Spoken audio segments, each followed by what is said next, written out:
you so much for inviting me to Warsaw. I feel delighted to be here. Thank you. So I'm going to talk today about advertising effectiveness and how to make advertising work.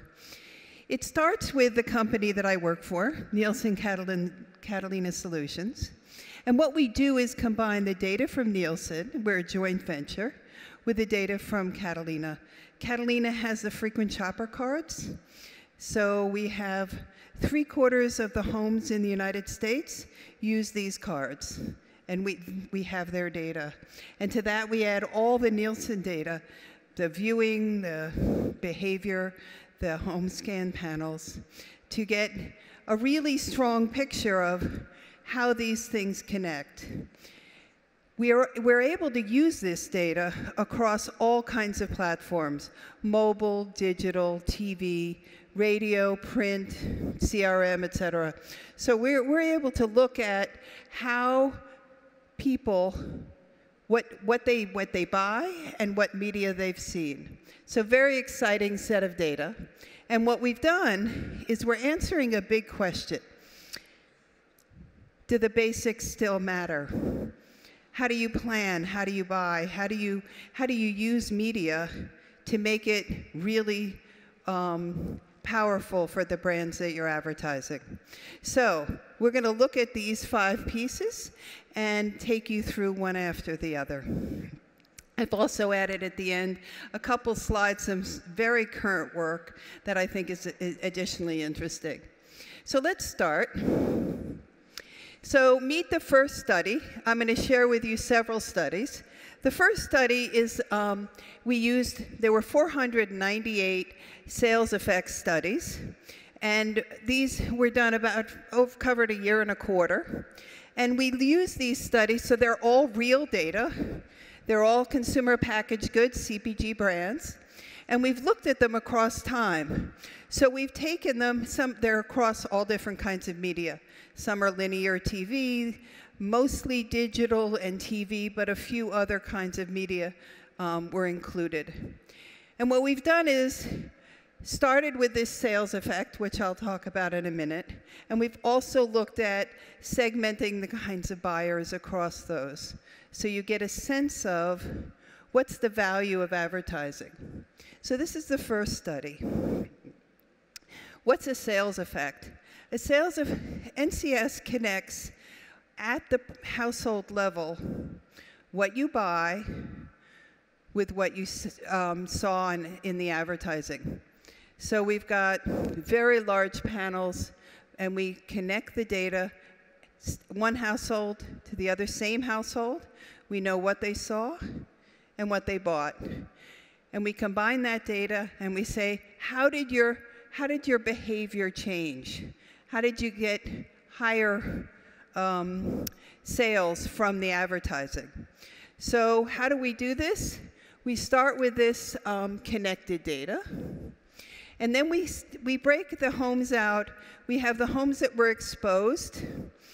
They saw an ad. And then we find a matching household to each one of those and look at what did they buy. We look at, they had to have the same buying for the prior year, because what we're really interested in is what we call incremental, additional buying due to advertising. We have to know what they were expected to buy to be able to know how much was extra. We also match on demographics and purchase cycle and preference, but the key piece that makes it incremental is knowing what they've bought in the past. So we do this analysis called the sales effect across many, many variables. And what you're able to see, is the difference, the incremental value that seeing the advertising created, right? So this is, what's the power of advertising in driving sales? We did this, we took 498 of these studies and combined them and looked at them together. And the first thing we could come up with was, what's the contribution from creative, from media, from the brand? there's some other pieces in here as well. So start with the creative. Powerful. It matters whether your creative works or not. The message, we've been hearing branding, the last two presentations. Really interesting, right? What the advertising creative is the starting point. But today we have a lot we can do with media. We can target, we can have different reach levels, different frequency. There's all kinds of things we can do with media. You ask, what's the third piece? It's the brand. It turns out that the amount of money you can drive with advertising is very dependent on the size of the brand. If you're a major brand that's expensive, that you spend money on every week, it's going to be, you're going to be able to drive a lot more sales. Think a diaper brand, right? It's fairly expensive. If you get somebody to buy that brand, every week they're going to be spending quite a bit of money. Compare that to something small, costs very little, that maybe you use once or twice a year. The advertising that drives that brand, wow, you got them to buy it a second time, and they spent a little bit of money. The effective advertising got them that second purchase, but how valuable is that second purchase in terms of sheer money? So the return that you will get will be much higher for brands that are bought regularly and that are more expensive, right? So that's the part of this that's the brand. We also, you'll notice at the top, context. So context here is at 2%. It's not fair. It's what we were able to measure. In the United States, CPG brands tend to have one commercial. They air it wherever they air it. So we were looking at here the value of different day parts, and compared to creative and compared to actually reaching people, it had a small effect. But I do believe that context could have a much bigger impact, right? In our world of CPG, measuring here didn't show. But by context, I mean, you know, if you're selling insurance, the ideal position is right after the car crash, where people are thinking, oh, I need insurance. Oh, is that going to happen to me? Then you get the insurance ad.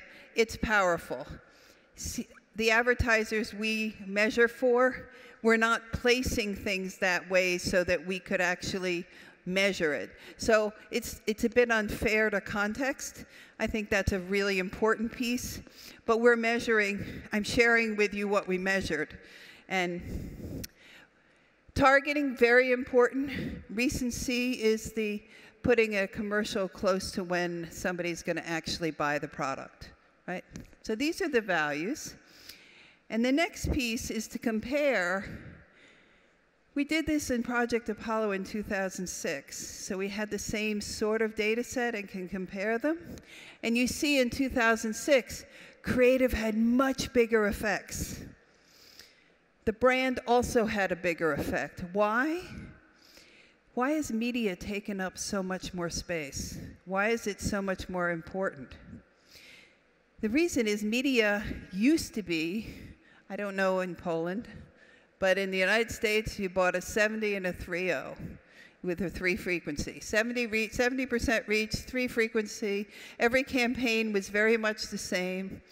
There wasn't much targeting. There wasn't much, you know, you spread across day parts and across the networks fairly consistently.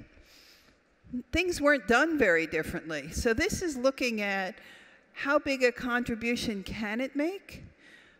There's much more variety, much more different options being tried in media today, and that's why media all of a sudden is taking up so much more of the impact. So one of the things to think about is how did we separate the value of creative from the value of media?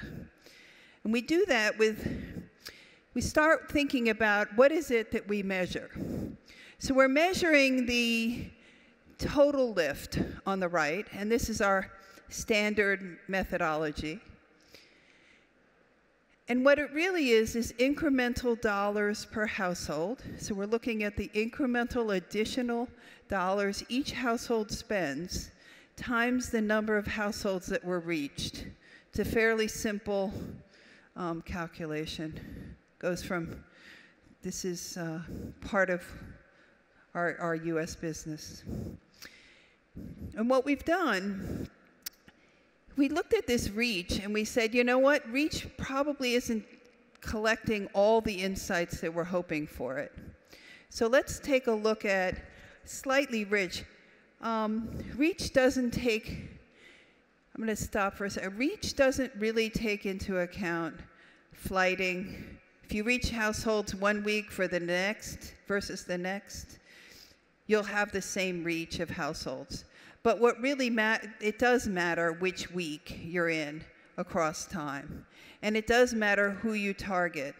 And it does matter flighting versus continuity, all those pieces. So what we did was we changed it to purchase occasions. So instead of being, we took the same incremental sales, but we're dividing, instead of household reach, we're looking at how many purchase occasions were reached. And that gives us our productivity metric, or the piece that's really called creative. So when you'll see in some slides, this yardstick for the quality of creative.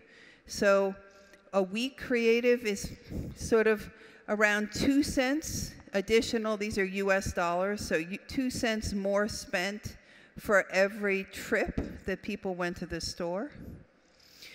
An average is 2 to 7 cents, and strong creative was 7 cents or more. So a variety of actual return per visit. So if we look at this, we've got media and creative. It gives us our total lift. How did this vary by TV versus digital? Let's start on your right side. Interestingly, the quality of the creative on average was similar, but we see a much wider variety in digital. It's a much lower threshold to create a cost threshold to create an ad in in digital, right? It's easier to put something on digital. So because the threshold isn't so wide, you have a lot that is not any good, and you have some that is really good, right? It can randomly, people try things. Where in TV, you've got to build the commercial, it's quite expensive. There's a lot of opinions that are brought together. In an agency, lots of people look at the creative and think about it. So in TV, you tend to have better creative on the low end, but you also lose out on those really amazing ones that happen every once in a while in digital. That variability that we see in creative translates into the contribution that comes from media. But in TV, the media is really more important because the creative is less variable. What you do in the media becomes more valuable. The next piece we looked at is what's this difference as we look at weak, medium, and strong creative.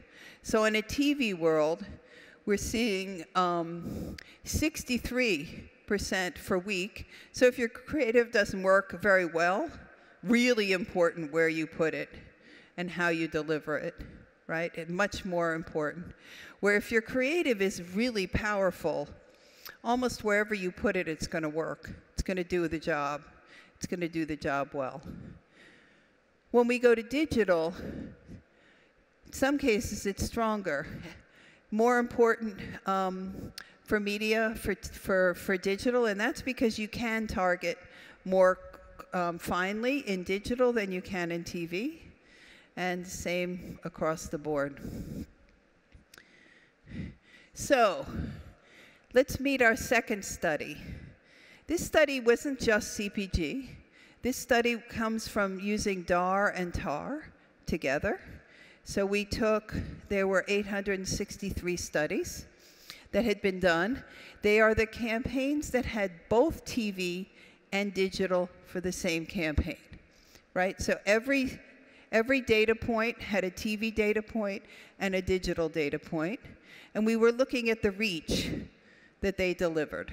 So what was the pattern of reach between these two? There are two different quarters, a fourth quarter and a first quarter. We didn't cherry pick on either of these studies. We used every single one that was there. So in our sales effect, we used every sales effect. Here, we used every reach. So we're not like picking the ones that sort of tell our story, right? Or this is more of a report card for the United States, what's currently happening. And what you see, the yellow dots, there's a blue dot for every yellow dot, right? It looks like there's more yellow, but that's just that the blue are concentrated at the lower end. What we see is this is the reach of TV, where 10 years ago, that whole curve might have been slightly higher. Over the top is bringing that curve down, right? You can see that TV consistently can deliver the highest reach possible. In digital, very different story. Same number, these are what was the level of impressions and how much reach. Well, clearly TV has a lot more impressions. People are buying a lot more impressions in TV when they have a TV campaign. But they're also delivering more reach. So for those of you in media and doing media planning, TV is very, very important for delivering reach. The next analysis is a little complicated. Apologies. When you combine two media together, you can think about that combination as what would it have been if we had randomly combined the TV with the digital? When we think of random, it's like if the digital reached 10% of the population, we're going to assume it was 10% of the TV. The digital reached 10% of the TV viewers and 10% of the non-TV viewers, right? So it's equal. That's what random assumes. If we combine them randomly, how well did it do compared to random? How much actual reach did the combination? We often hear that digital extends reach, right? Doesn't look like it. Not until you get above a 50% reach. Every dot is below 100 or below until we get to about 50%. And they don't really become equal above and below until you get up to 80, right? So how much extension is actually happening? Not as much as could be. It certainly is possible. You could target non-TV viewers and always extend reach. But that's not actually how it's delivered or measured or targeted in the world. Generally, when you're putting a digital campaign on, you're not thinking that much about reach. Yep, they have frequency caps. But the frequency cap often happens to be the same for a small campaign as a big campaign, right? Oh, one a week. You know, I want a frequency cap. But the fact is, when you have very, very little GRPs, one a week is an awful lot. And when you have a lot of GRPs, maybe you should be able to have more. So thinking about the actual reach of it alone and then who you deliver to, interesting piece. The next thing we looked at was targeting. So we said, what's the value of targeting? So we have on-buyer target and off-buyer target.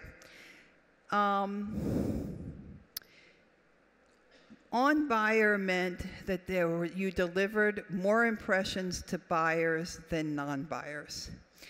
TV naturally delivers more buyers, all by itself without targeting. It's not a huge bias, but it is a bias.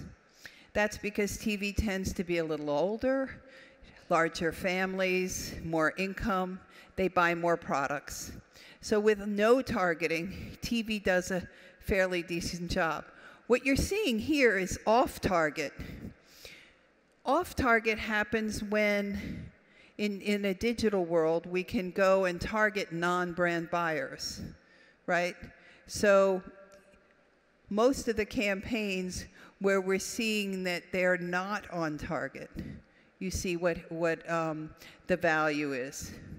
So now we look at it by media, and you see for TV, 80% of the campaigns are on target. And that's just because the buyers are naturally watching more TV. And digital is it's fairly consistently targeted against non-buyers, which actually means lower lift, which means lower sales. It's much harder to drive acquisition than it is to drive more loyalty and heavier buying among your buyers.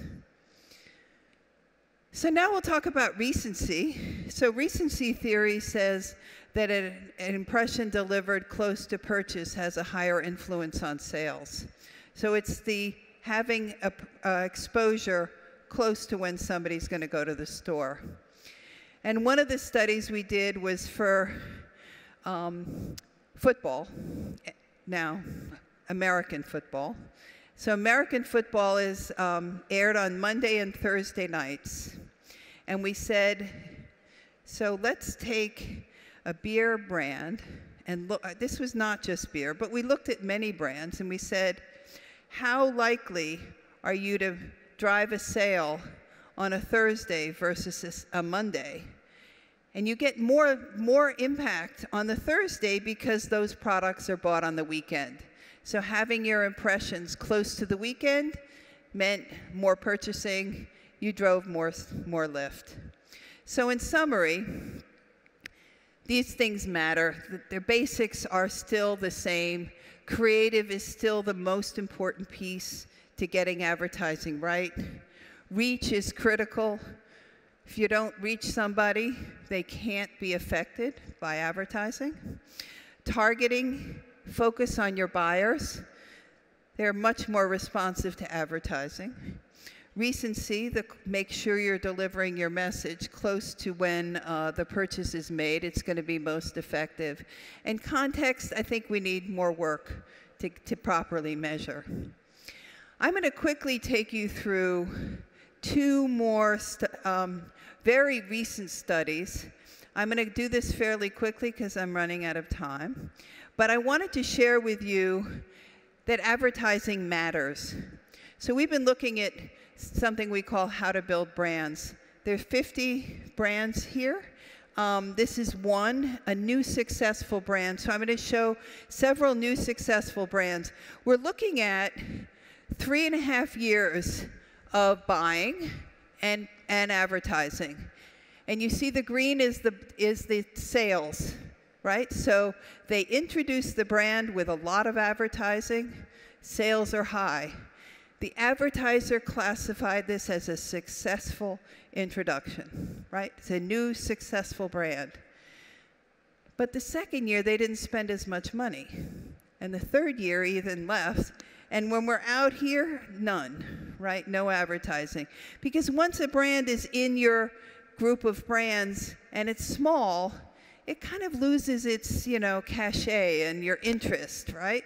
So it gets less budget. And what we see is sales steadily decline because there isn't advertising to support it. This was true for promotion. The blue stayed constant. Share of voice, you can see, share of this is the percent of category dollars, slowly declined as well. So this is true for this brand, but it's also true for every brand we looked at except one. So it's consistent across all intros. And you see this slow decline, right? So the orange bars are TV. See slow decline. Promotion stays constant. Share of voice goes down. And they lost 35% of the sales across those 3.5 years. Same here. Last period, less advertising, sales go down. Same idea. This is the one exception that kind of confirms the rule. These people kept advertising. They kept going, and the brand kept growing. So advertising used consistently kept building the brand. Great story for advertising. So the implications, definitely keep supporting your brands. And then this last piece is, these are existing brands. So we see consistently more advertising, the brand is growing. Very low share of voice. You see the very high share of voice, 1.5% increase in sales. This is year over year, sort of year over year growth. It was up 9%. We look at the media weight, strong media weight, it's up. It's great to see this. Less advertising. They actually went from TV to digital, and then they've started to go back, and you can see there was a consistent decline because the advertising dollars declined. So existing brands need advertising too. They need to be able to support, you need to support advertising in order to have your brands stay healthy and continue to grow. So it doesn't necessarily mean more money. It means better spending. Do the job well. So in conclusion, definitely, advertising works. And it works best when we remember the basics and stay with those basics and do good media planning and do good creative. And it particularly works for all brands, new and existing. Thank you so much, and my pleasure.